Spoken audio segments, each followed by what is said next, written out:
तो छत्तीसगढ़ में कहाँ कहाँ कौन कौन सी जनजाति है, एक पूरा स्ट्रक्चर पहले देख लेते हैं। स्ट्रक्चर कहने का मतलब, तो जनजाति पहले तो होता क्या है, जनजाति होता क्या है, जनजाति क्यों बोलते हैं उनको, ये पहले जानना जरूरी है, किस लिए जनजाति बोला जाता है।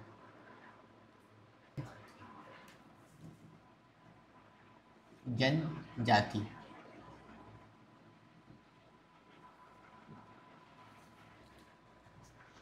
इसी में देखेंगे ट्राइब्स ऑफ जनजाति, मतलब छत्तीसगढ़ की जनजाति, छत्तीसगढ़ की जनजाति, जनजाति में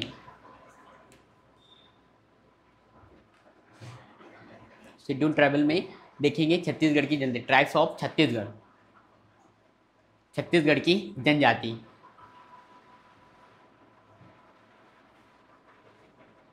तो देखो हमने ऐसा अलग अलग डिवाइड क्यों किया है, ये जनजाति है, ये अलग है ना। शेड्यूल ट्राइब हो गया, शेड्यूल कास्ट हो गया, शेड्यूल कास्ट हो गया है ना, उसके बाद ओबीसी हो गया, अलग अलग चीज़ें होता है। तो जनजाति कैसे हुआ, जनजाति ये पहले जान लेते हैं कि जनजाति कैसे हुआ। तो जनजाति इसलिए जनजाति कहते हैं क्योंकि वो लोग जो जनजाति, ऐसे लोग जिनकी एक अलग से विशिष्ट भौगोलिक परिस्थिति में रहते हैं। भौगोलिक परिस्थिति में समझ रहे हैं, मतलब जैसे कि अलग से, जैसे बाकी लोग कैसे रहते हैं, मैदानों में रहते हैं अक्सर करके, और वो जो जनजाति है, अच्छा पहले तो आदि मानव वगैरह सब जो है वहाँ कहाँ रहते थे, ऐसी पहाड़ों पे रहते थे, गुफाओं पे रहते थे, ऐसी जगहों पे रहते थे। अब जो इतने सालों बाद स्थिति बदल गई है। अब कैसे रहते हैं लोग, सामान्य तरीके से रहते हैं, मैदानों पे रहने लगे। लेकिन अब भी जनजाति लोग कैसे क्षेत्रों में निवास करते हैं, ज़्यादातर पहाड़ी क्षेत्रों में, जंगलों में निवास करते हैं। तो उनकी एक अलग से भौगोलिक परिस्थिति बना, तो विशिष्ट भौगोलिक परिस्थिति, विशिष्ट भौगोलिक क्षेत्र। तो ऐसे परिस्थिति में विशिष्ट भौगोलिक क्षेत्र में रहते हैं, वैसे क्षेत्रों में रहने के कारण एक उनका क्या हुआ, अलग पहचान हुआ, एक उनको पहचानने का एक तरीका हुआ। तो एक क्या हुआ, भौगोलिक क्षेत्र पहला तो उनका, उनकी अलग से संस्कृति, मतलब उनकी संस्कृति कैसे, विशिष्ट संस्कृति है, मतलब हमारे संस्कृति से अलग उनका क्या है, रीति रिवाज है, उनकी एक संस्कृति अलग है, जो सामान्य संस्कृति से अलग संस्कृति है, उनका अलग रीति रिवाज है। तो उनसे भी क्या करते हैं, अंतर होता है, सामान्य लोगों की तरह नहीं रहते वो, उनकी संस्कृति अलग है, उनका रहन सहन अलग है, उनका रीति रिवाज अलग है। तो वो भी क्या करता है, एक अलग बताता है, उनको अलग करता है, इस कारण उसको जनजाति में।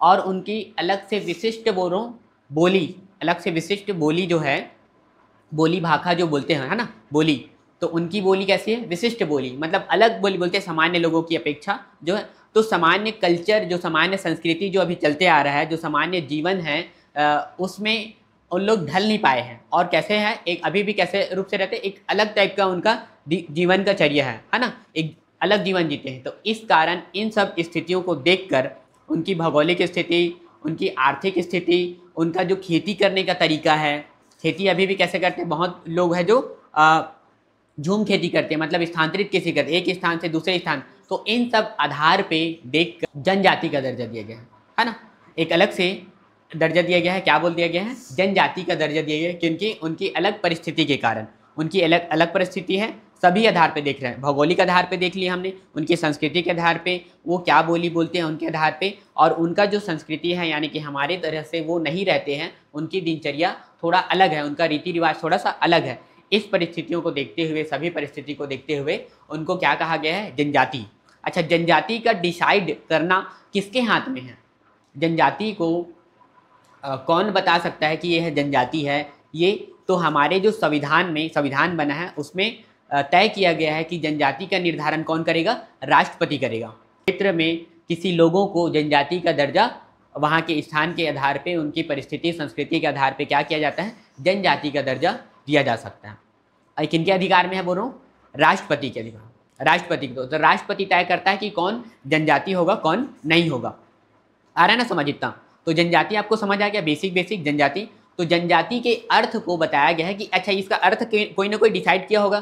तो जनजाति का अर्थ को संविधान में बताया गया है, 366-25 संविधान के अनुच्छेद, कौन सा बोल रहा हूँ, संविधान के जो अनुच्छेद है, अनुच्छेद 366-25 में जनजातियों के अर्थ को, मतलब जनजाति कैसे लोग होंगे, उन अर्थ को बताया गया किसमें, 366-25 में जनजाति के अर्थ को संविधान के अनुच्छेद में बताया गया, उनकी विशिष्ट स्थिति, ये सब चीज़ों को बताया गया है उसमें। किसमें किसमें बोल रहा हूँ? 366-25 में। और इसमें जनजाति का निर्धारण ये तो बताया गया कि जनजाति ऐसे लोग हो सकते हैं, और जनजाति का निर्धारण अनुच्छेद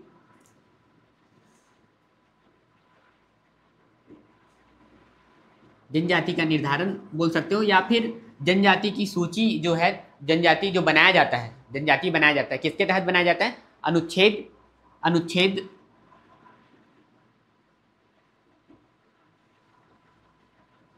342, अनुच्छेद 342 के तहत जनजाति का क्या दिया जाता है? दर्जा, जनजाति दर्जा दिया जाता है अनुच्छेद 342 के तहत।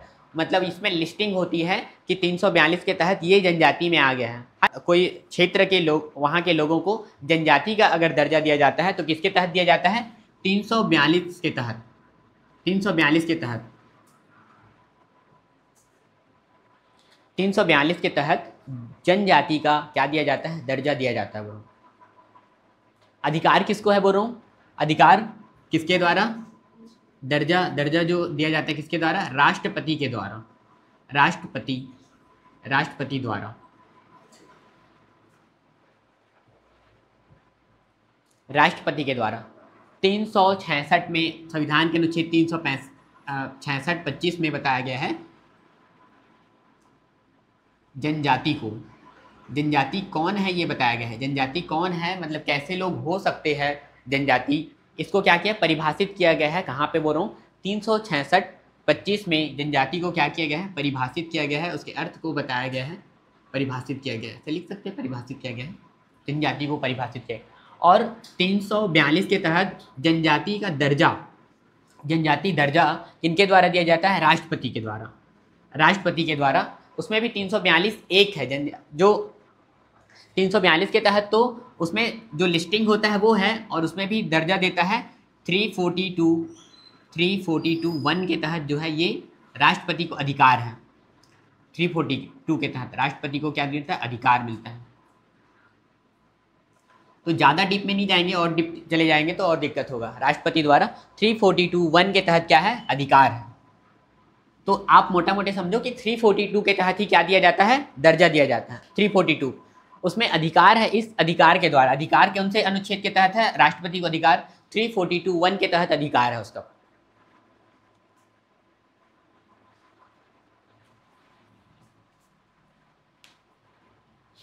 तीन 366-25 जनजातियों को बताया गया है कि कौन जनजाति है, और जनजाति का दर्जा मिलता है किससे? अनुच्छेद 342 के तहत। अनुच्छेद 342 के तहत किनको अधिकार है? राष्ट्रपति को अधिकार है। अनुच्छेद 342(1) के तहत अधिकार है राष्ट्रपति को कोई क्षेत्र के वहाँ के लोगों को जनजाति का दर्जा दे सकते हैं इन परिस्थितियों के आधार पे। इन परिस्थितियों के आधार पे ये आप बेसिक क्या समझ गए? जनजाति। हम ऐसा वर्गीकरण नहीं करना चाहते, लेकिन हम लोग उसी आधार पे देख रहे हैं कि हमारे यहाँ कैसे कि बोलते हैं नस्ल के आधार पे। प्रोटो ऑस्ट्रेलाइड कैसे द्रविड़ तो कैसा है? वो नस्ल के आधार पे ही, नस्ल के आधार पे। जैसे निग्रेटो हो गए, मंगोलियाड ये सब किसके आधार पे किया गया है? नस्ल के आधार पे। नस्ल आधार पे जनजातियों को बताया गया है कि कैसे कैसे नस्ल के आधार पे अलग अलग जनजाति है, अलग अलग जनजाति। जैसे हमारे यहाँ बच्चे हैं ये सब, तो ये भी जनजाति हैं। तो ये ना कोई क्षेत्र के रहे होंगे। एक तो प्रोटो ऑस्ट्रेलाइड के रहे होंगे, या फिर क्या रहे होंगे? मंगोलियाड रहे होंगे, या फिर क्या रहेंगे? निग्रोटो रहे होंगे, या फिर रहे होंगे द्रविड़ मूल के रहे होंगे। तो अलग अलग मूल के हैं, अलग अलग मूल के आधार पे, मूल यानी कि नस्ल के आधार पे। इसको मिटा दो, हाँ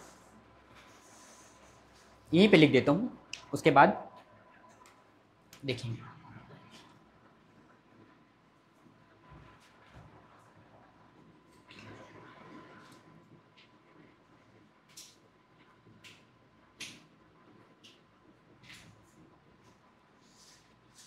नस्ल के आधार पे अभी हम देख लेते हैं कि भारत में है कितने हैं। नस्ल के आधार पे किस टाइप से जनजाति भारत में है वो देख लेते हैं, उसके बाद छत्तीसगढ़ का करेंगे। तो नस्ल के आधार पर भारत में जनजाति, जैसे एक तो होता है प्रोटो एक तो होता है प्रोटो ऑस्ट्रेलाइड,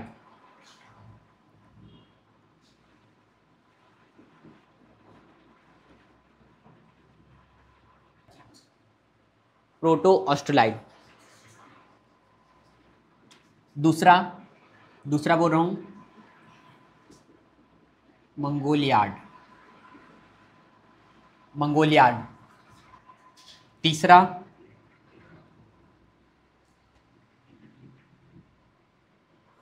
द्रविड़। और जो है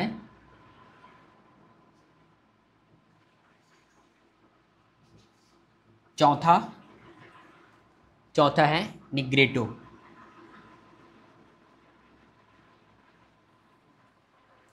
कौन कौन से बोल रहा हूँ? चार।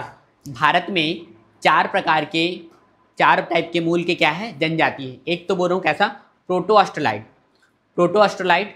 दूसरा बोल रहा हूँ मंगोलियाड। तीसरा बोल रहा हूँ द्रविड़ मूल के। और चौथा बोल रहा हूँ निग्रेटो। तो देखो ये कैसे कैसे भारत में किस किस क्षेत्र में पाए जाते हैं। भारत में अगर देखेंगे, भारत में देखेंगे तो किस किस क्षेत्र में पाया जाता है ये देख लेते हैं पहले।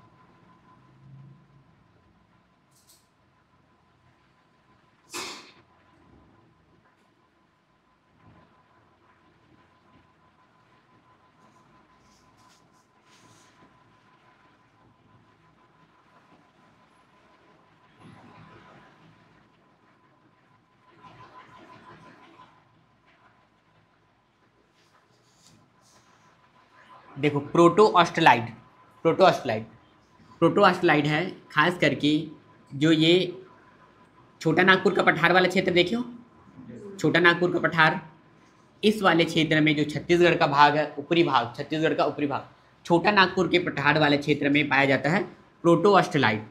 क्या पाया जाता है? Proto Australoid. भारत में देखेंगे तो प्रोटो ऑस्ट्रेलाइड। आप जो द्रविड़ मूल के हैं, द्रविड़ मूल के देखो, द्रविड़ मूल के, द्रविड़ मूल के कहाँ पे पाए जाते हैं? यहाँ पे proto Australoid, proto Australoid, proto Australoid. द्रविड़ मूल के यहाँ पे दक्षिण क्षेत्र में, दक्षिण में द्रविड़ मूल के, अलग अलग पिन रखना चाहिए ना, द्रविड़ मूल के। मंगोलियाड, देखो मंगोलियाड इधर देख लो पहले, मंगोलियाड, मंगोलियाड जो है देखो ये खास क्षेत्र में, हिमालय का जो क्षेत्र है ना ये वाला, उत्तर पूर्वी क्षेत्र में खास करके इधर वाले क्षेत्र में, जैसे नेपाल वाले लोगों को देखो, नेपाल के लोग हैं, असम वाले क्षेत्र है, इधर वाले क्षेत्र उत्तर पूर्वी क्षेत्र है, उधर के कैसे ले मंगोलियाड, मंगोलियाड है ये वाले, मंगोलियाड। और जो निग्रेटो बोल रहा हूँ, निग्रेटो वो कहाँ के हैं? जो अंडमान देखे हो यहाँ पे, यहाँ इधर द्रविड़ लिख देता हूँ, द्रविड़, ये अंडमान निकोबार वाला क्षेत्र देखे हो यहाँ पे कैसे लोग रहते हैं? निग्रेटो, निग्रेटो लोग। तो ऐसे करके भारत में मूल प्रकार से कितने टाइप से? चार प्रकार से जनजाति है। चार टाइप से कैसे हो गए बोलो? एक तो द्रविड़ टाइप के हैं, एक तो द्रविड़ जो कहाँ रहते हैं? दक्षिण में रहते हैं द्रविड़। एक तो प्रोटो ऑस्ट्रेलाइड जो कहाँ रहते हैं? प्रोटो ऑस्ट्रेलाइड जो मध्य भारत वाला क्षेत्र है, जो मध्य भारत वाला क्षेत्र है, इसी में प्रोटो ऑस्ट्रेलाइड के लोग रहते हैं, मध्य भारत क्षेत्र में। खास करके उनका छोटा नागपुर पठार वाला क्षेत्र बोल रहा हूँ, ये मध्य भारत क्षेत्र में पूरा। दक्षिण में कौन से रहते हैं? दक्षिण में द्रविड़। अंडमान निकोबार वाला जो क्षेत्र है वहाँ पे कौन से रहते हैं? Negrito, Negrito. और ऊपर वाले क्षेत्र में जैसे ये हिमालय वाला क्षेत्र, उत्तर पूर्वी वाला क्षेत्र, वहाँ पे कैसे लोग रहते हैं? मंगोलियाड, मंगोलियाड। तो सबका अलग अलग नस्ल के आधार पे रूप है, सबका अलग अलग। जैसे आपको एक एग्जांपल दे देता हूँ निग्रेटो का। तो निग्रेटो है, उनका बाल देखो आप, निग्रेटो वाले जो जनजाति उनका देखो एकदम घुंघरालू घुंघरालू छोटा छोटा बाल रहता है, घुंघरालू छोटा बाल एकदम से, उसके सर पे एकदम घुंघरालू छोटा छोटा छोटा छोटा बाल रहेगा। हाँ वो नहीं है, वो अफ्रीका का है। हाँ वहाँ पे उन लोग काले रहेंगे पूरा, और एकदम ऐसे ऐसे घुंघरालू घुंघरालू बाल रहेंगे यहीं पे। और बाल उतना बड़ा नहीं होता, लड़कियों का बाल भी उतना ही बड़ा रहेगा, घुंघरालू उतना छोटा छोटा बाल रहेगा बस, है ना? देखे हो आप लोग, देखे होंगे कभी, घुंघरालू बाल रहेंगे, लड़कियों का बाल भी बड़ा नहीं रहेगा। कैसे रहेगा? वहीं पे घुंघरालू एकदम छोटा छोटा छोटा छोटा बाल रहेगा, घुंघरालू बाल।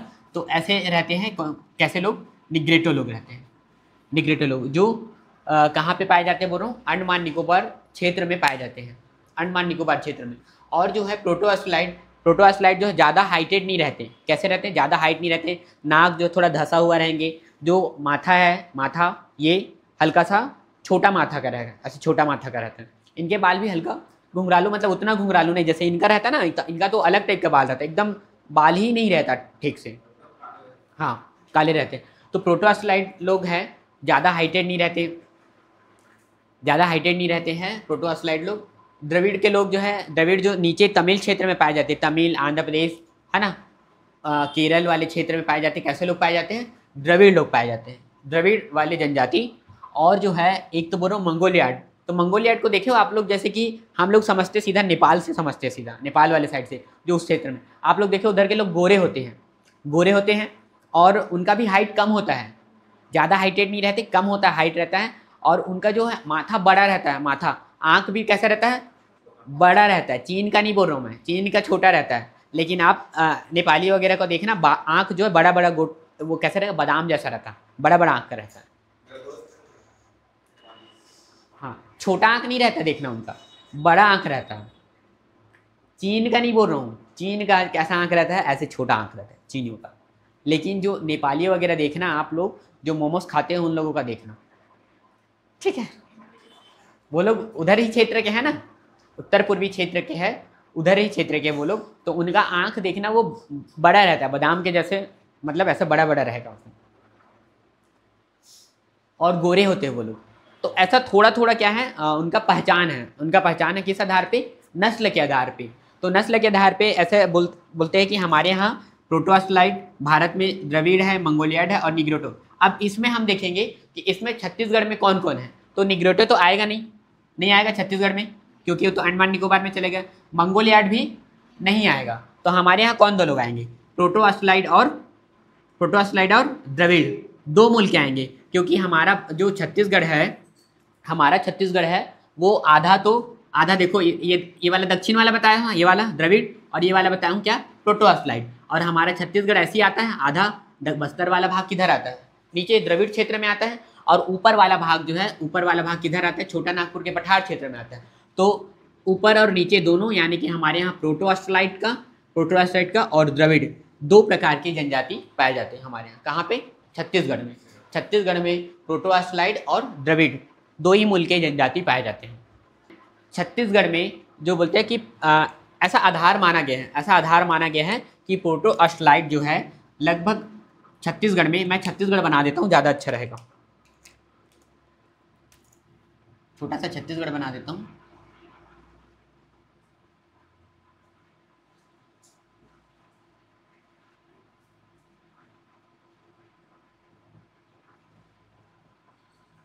ये छत्तीसगढ़ जिसमें से बोल रहा हूँ, इस भाग में, कौन से भाग में? इसको हम ऐसे काट देते हैं ऐसे। तो जो उत्तर वाला क्षेत्र है, यहाँ पे कैसे है? प्रोटो ऑस्ट्रेलाइड, लगभग बोल रहा हूँ प्रोटोस्लाइड 3500 ईसा पूर्व में आए, 3500। और फिर 2500 ईसा पूर्व में कौन आए? द्रविड़ लोग आए। और आर्य लोग आए लगभग 1500 ईसा पूर्व में छत्तीसगढ़ में। मतलब सबसे पहले प्रोटोस्लाइड लोग आए थे, उसके बाद द्रविड़ लोग आए। फिर मैदानी क्षेत्र में, ये मैदानी क्षेत्र है बीच वाला भाग, वहाँ पे कैसे लोग आए? आर्य लोग आए। आर्य लोग आए। यहाँ पे जनजाति की संख्या कम है, बीच वाले भाग में जनजातियों की संख्या, ऊपर और नीचे जनजातियों की संख्या ज़्यादा है। और बीच वाले में आर्य लोग आए हैं लगभग, कब बोल रहा हूँ? 1500 ईसा पूर्व के आसपास, 1500 ईसा पूर्व। तो ये एक मोटा मोटा अनुमान है, ये एग्जैक्ट नहीं है बोल रहा हूँ, ये मोटा मोटा अनुमान है, हम ऐसा अनुमान लगाएं। तो आर्य लोग तो शुरू में आए भी नहीं थे यहाँ पे। आर्य लोगों का जैसे कि आर्य जो आए थे, जैसे कि ऋग्वेद काल का, उसका छत्तीसगढ़ में तो ज़्यादा, छत्तीसगढ़ में क्या है? छत्तीसगढ़ में उसका इतिहास नहीं मिला हुआ है। छत्तीसगढ़ में इतिहास नहीं मिला है कि इनका वो ऋग्वैदिक काल का, और न ही उत्तर ऋग्वेद का काल का मिला, क्योंकि नर्मदा के ऊपर जो है, रेवा नदी के ऊपर का ही पूरा घटना बताया गया है उसमें। इसलिए एक हम ऐसा मोटा मोटा अनुमान लगा दिए कि सबसे पहले प्रोटोस्लाइड लोग आए थे, प्रोटोस्लाइड के बाद कौन लोग आए? द्रविड़ लोग आए, और द्रविड़ के बाद आए आर्य लोग आए। तो वो डेट को मैं, संविधान का अनुच्छेद है 342 के तहत, इसी के तहत दर्जा दिया जा रहा है। इसी के तहत जो है संविधान में जो सूचीबद्ध हो गया है, क्या हो गया है? सूचीबद्ध हो गया किनके? जनजातियों का। तो इसी में संविधान के अनुसूचित जनजाति आदेश में, आदेश 1950 में छत्तीसगढ़ में 42 जनजातीय लिस्टिंग हुआ है। उनकी सूची कितना है? 42 जनजातियों का छत्तीसगढ़ का। और एक एक जो 42 जनजाति है उसको हम पढ़ेंगे फिर उसको। 42 जनजाति, कितना जनजाति बोल रहा हूँ यहाँ पे, ये मिटा रहा हूँ मैं।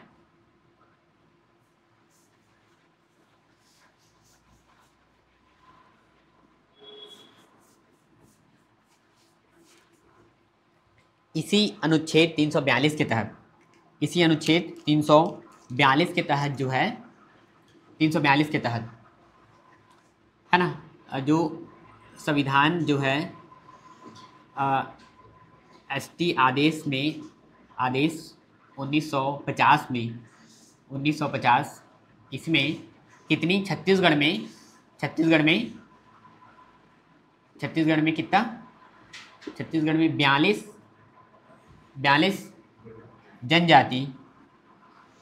जनजाति सूचीबद्ध हो गया है। 42 जनजाति क्या है, सूची है, लिस्ट है 42 जनजाति की सूची।